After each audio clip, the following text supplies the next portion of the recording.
Sheriff Val Shell leaned against his grav truck that was parked across both lanes of the small, questionably paved road leading to his town. One of his deputies was holding an advanced tactical binocular variable range multi-scanner to her ping-pong ball-looking eyes. Her crest inflated. She had the prettiest crest, just like her mama. "Assholes incoming," she drawled as she tossed the scanner into the truck. "Right on time," he replied. He and his two deputies grabbed riot blasters and cradled them in their arms. Two grav vans quickly approached.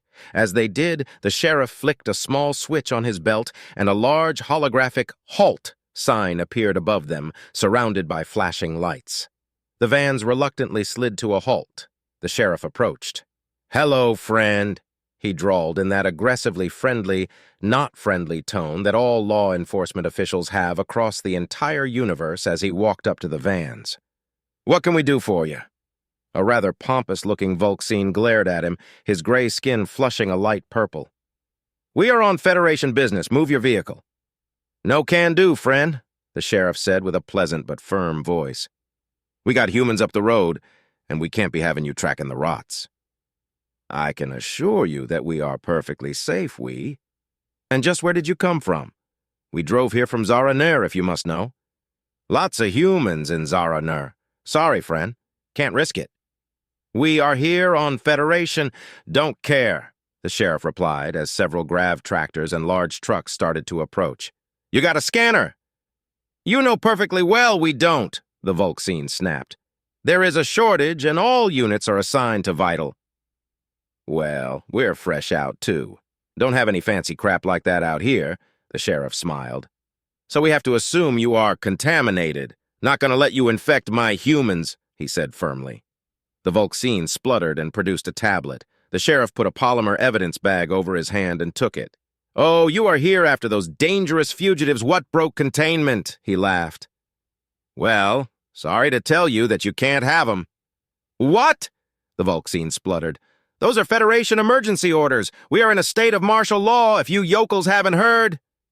"Yeah, we might have heard something about that," the sheriff chuckled. "But those dangerous humans went and got themselves in a bit of trouble. We had to arrest the lot of them. Pretty serious charges, too. Planetary felonies. Sorry, we can't release them to you till we have finished our investigation." "What are they charged with?" the Volksine demanded. "Now I can't be divulging the details of an ongoing investigation," the sheriff grinned. "What sort of law enforcement official would I be if I went and did a damn fool thing like that?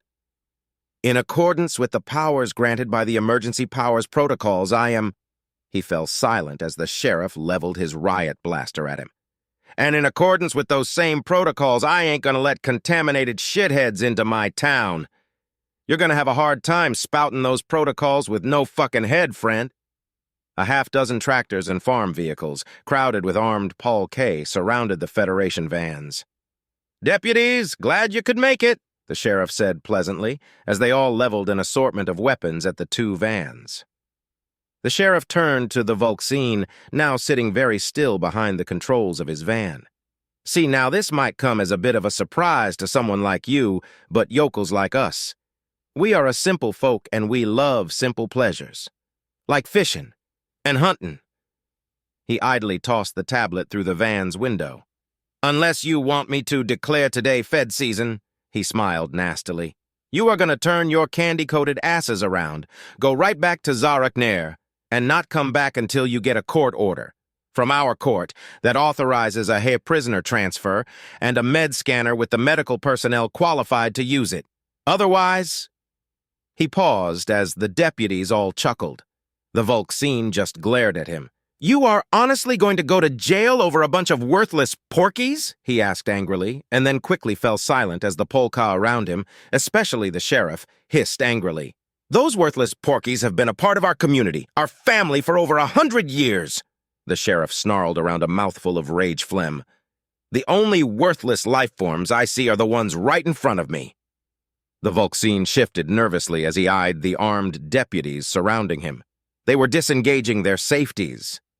This isn't over," he exclaimed, trying to sound like he wasn't in fear for his life. "Let's see how tough you are when Federation Marines land on top of you tomorrow." With that, the two vans quickly turned around and fled. "Yeah," the sheriff chuckled as he watched them run. "Tomorrow might be just a little disappointing for you." He turned to the driver of one of the tractors. "Hey," he called out, "those AKs show up yet?" Lieutenant Araval looked at the monitors in front of him and frowned. The streets were nearly empty. He entered a series of commands and increased the altitude of the drones at his command. He saw nothing but more quiet streets. Every now and then you would see a group of human adults quietly going about their business, usually moving quickly and orderly into the open and then almost immediately entering a dwelling. One of his drones registered a huge energy spike. He saw a starship entering the atmosphere outside of an assigned starport. It seemed to be heading to an open area near an educational facility surrounded by spectator seating. He logged the information and added it to the ever-growing list of vessels that were making landfall across the planet, far too many to interdict. Ships were making landfall everywhere. He looked at the huge and ever-growing list with concern. He had no idea the humans had so many ships. He sent a drone past the new arrival. It was registered with Steel Fist Shipping, LLC. The manifest stated that it was unladen and was returning to home port. He tried to hail it knowing full well what would happen. There was no response. The ship had powered down. None of them responded, but if an attempt was made to board, they would promptly power back up, take off, and then land somewhere else. It was sufficient grounds to seize and impound a craft if you could actually grab one, but not enough justification to open fire with something powerful enough to down a ship, especially on the surface of a planet. A few ships, especially the ones in the ports, had complied, and when boarded, they were exactly as the manifest stated, completely empty. It was the other ones he was concerned about. It made no sense. He really didn't like it when humans didn't make sense. He was no racist, quite the contrary, in fact. What was coming to light absolutely disgusted him, and he hoped that the people responsible would get dragged through the streets. It wasn't racism. It was experience. He had served the Federation for his entire adult life. He fought the Terrans, and he had tangled with the criminal element, one part of the Federation where humans were quite well represented, for much longer. One thing he had learned time and time again was when humans were making no sense, or acting stupid or crazy, it wasn't because they were those things. They knew exactly what they were doing. You just hadn't figured it out yet. They weren't stupid. You were for missing something painfully obvious. They weren't crazy. You were for sticking around waiting to discover whatever that was, exactly like he was doing right now. They were up to something big. That many ship captains and ship owners wouldn't be setting their entire fleets up to be seized, which was exactly what was going to happen. "We are missing something," he said. "What's that, Lieutenant?" the old Federation colonel asked. He waddled into the room. "We are missing something big, sir," he said as he kept his eyes on his screens. He wasn't about to miss the slightest slip. "Their behavior is bizarre, to say the least," the colonel replied. "They may be able to evade us for now, but their little hoppy bug nonsense won't help them tomorrow, which they should know full well. I don't like it either, Lieutenant. I don't like it one bit." "And the streets," Lieutenant Araval grumbled.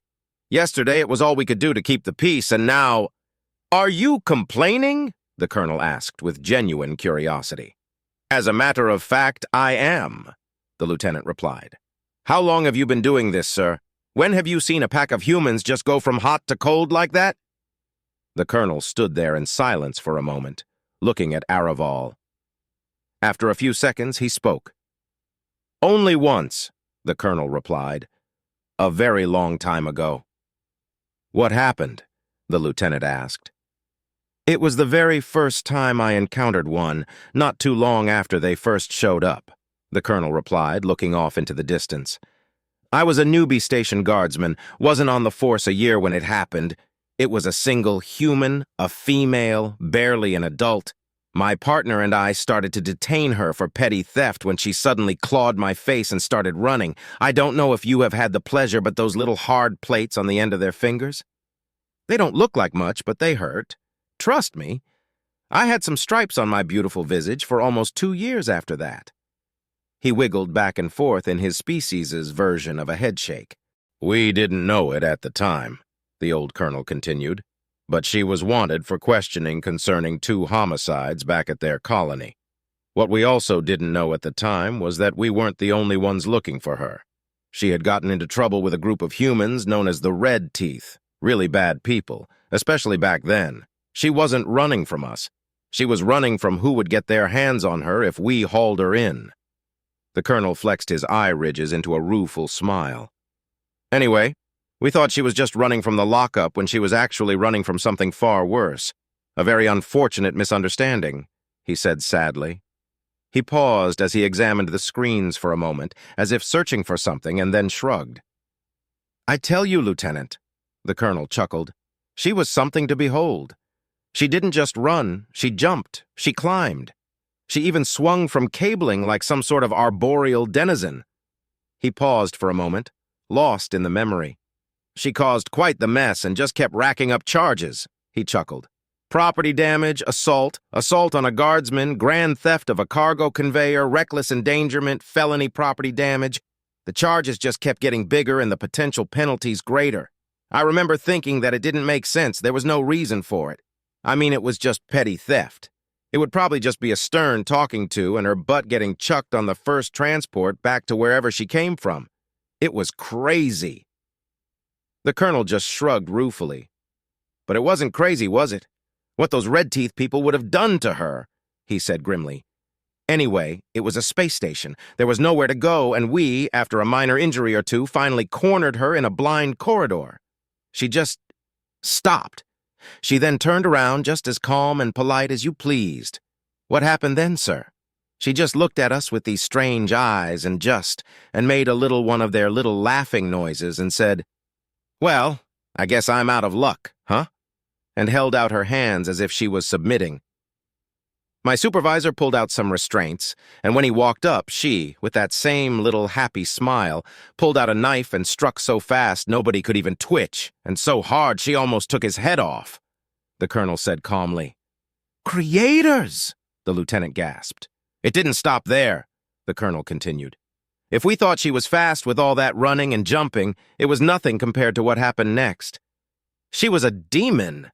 It was like there were 5 of her all at once, and the whole time she was smiling, like she didn't have a care in the world. She smiled and laughed as she killed 4 other guardsmen before we finally managed to land a shot, and killed another before we managed to put her down. By the void!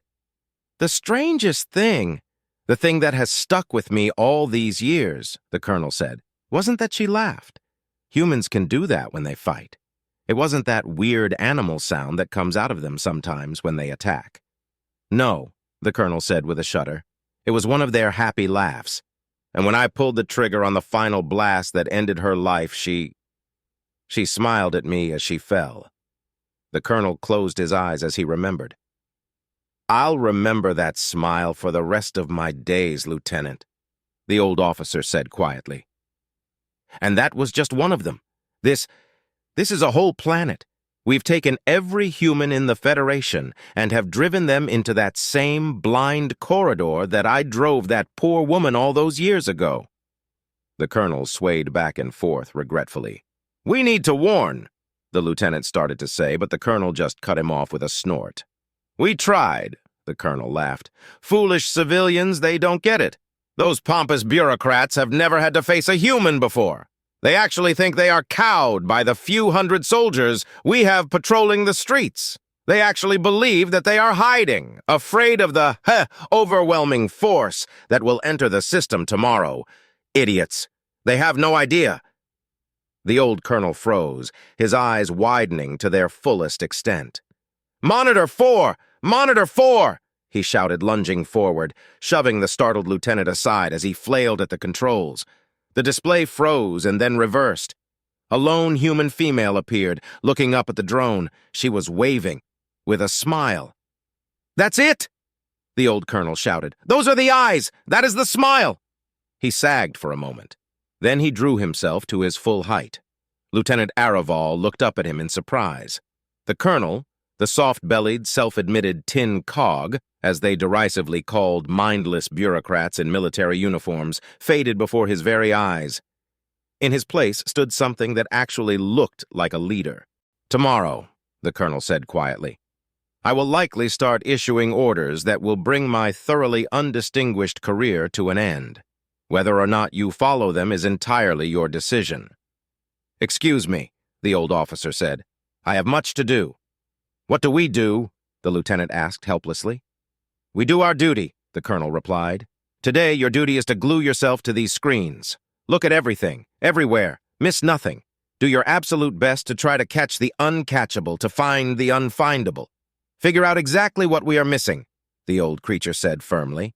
"Not every mission is fair nor even possible. This is one of them. Even so, try your best to do the impossible. Whatever you find, no matter how insignificant it may seem, report it directly to me." "Yes, sir." "And, Lieutenant," the old officer said as he laid an appendage on his shoulder, "I've authorized the armory to issue arms to all personnel. Go and select something that you are comfortable with." "Sir," the weary old colonel moved towards the exit. "Oh, and Araval," he said as he paused at the door, "if there is anything personal you need to do, anything unsaid that needs to be said, do it now." The lieutenant just nodded as the colonel disappeared into the hallway. Araval just sat there looking at his screens for a moment. Then he leapt to his feet and rushed out of the room. Jessica Morgan, holding a cup of tea, walked into a room full of video screens and took her seat in her command chair. On the monitors were dozens of grizzled, old, villainous faces. "Good afternoon," Jessica said as she smiled at them. "Firstly, I would like to congratulate all of you. The efforts undertaken by you all can only be described as a logistic masterpiece. The volumes of ships, weapons, supplies, and people that you have coordinated is simply awe-inspiring." She grinned as she sipped her tea. "And to do all of it right under the noses of the Federation. This is something that we could never have done during the wars. It seems that all of those years you have spent as legitimate businessmen haven't been entirely a waste." She smiled as the room filled with transmitted laughter. "We are first on the battlefield, and our foe is completely unaware," she smiled. "The plan of battle has been transmitted to all of you. Are there any questions?" She smiled patiently as sipped her tea and spent entirely too many minutes clarifying what should be obvious and addressing a host of minutiae that people really should be able to figure out for themselves. Then again, such things were her job now. "Now that's all settled," she said after everyone was satisfied. "I want to make a few things very clear." She set down her cup and leaned forward. "Our fight is with the Federation, not innocent bystanders. Keep it clean. We are going to try to legitimize our fight in the eyes of not only the Republic and the Empire, but in the eyes of the people of the Federation as well. We cannot do that if the news has us running around with pieces of Xeno hanging out of our mouths. I'm looking at you, Gwen. You were plenty happy with us the other day, bitch," an old silver-haired fiend snarled back. "Yes, a single calculated atrocity," Jessica replied, "and it worked wonderfully. We triggered the proclamation of martial law exactly when we wanted it to be declared, and we have caused an expeditionary force just loaded with weapons and supplies to be deployed exactly when and where we wanted it to go. Your great-granddaughter is adorable, by the way." Gwen Shea beamed proudly. "Isn't she a firecracker?" she asked happily. "She took the mark like a champ, wanted it done the old way, too." "That's wonderful," Jessica smiled back. "I tell you, Gwen, it was like looking back in time. She looks just like you. Hard to believe you were ever that pretty." More laughter, including Gwen's, filled the room. "Back on subject," Jessica said firmly. "The main reason I was singling out Gwen here was that they are in the Zarin system. Both on Zarin and everywhere the Polka are absolutely off limits. I fucking mean it. They have been very good friends of humanity since day one. They still are. They have been helping and sheltering us, even to the point of squaring off against the fucking feds themselves. As far as I'm concerned, the Polka are human. Make sure your people know this, and if any of you see any of the unaffiliated starting shit, you shut that down. Kill them. We don't have time to waste on people that would do something like that. If any of you feel the need to pick up some snacks, then that's where you grab them from." She recovered her tea. "We've all been in business long enough to recognize the importance of public relations. War is just another business. We need to cultivate and maintain our brand. Are we deadly? Yes. Are we savage? Yes. Are we capricious? Sure, she said with a smile. But are we monsters? She asked. The answer is no. No, we are not fiends. We are not monsters. We are simply people who will do whatever they must in order to survive. We are people who were attacked first. The Federation harnessed a fucking bioweapon in order to try to make us extinct out of hatred and greed. We just decided to not take that lying down. She paused and drained her teacup. That is the brand. That is the image we want to present to the galaxy. We are warriors, desperate and vicious, who have been forced to fight and will fight anyone who seeks our destruction and will do anything to seize an advantage, but we are not monsters. She leaned back with a smug smile. Even the Mother Void loves an underdog, she said. But everyone knows what you do with a sick, rabid beast. We want to be that underdog, not that beast. It's simple branding. She paused and then grinned wickedly. Now, I'm not telling you all to suddenly turn into good little boys and girls, she chuckled. I'm just telling you to keep it away from the cameras. There is plenty of room in Mother's embrace for you to do whatever you fucking want, but just keep it out in the void. We don't need one of your barbecues showing up on the fucking news. In fact, I would greatly prefer it if you skipped the barbecues altogether. This isn't the old days. We should have plenty of supplies available. If any of you want dietary supplements, just buy some fucking vitamins, please. She tapped a key on the old-fashioned keyboard in front of her. I am now sending you a little list that we have made. She smiled. It's a list of friends, enemies, and the unclassified. We want to start respecting our friends and punishing our enemies immediately. For example, the Polka are not to be harmed. The Vulxine, however. Wicked chuckles broke out. In fact, if you do want a barbecue... Nah! Gwen called out. They taste like pencil erasers. Good to know, I guess, Jessica laughed. Any other questions or concerns? Everybody either shrugged or shook their heads. Excellent, Jessica exclaimed. I look forward to watching your exploits tomorrow.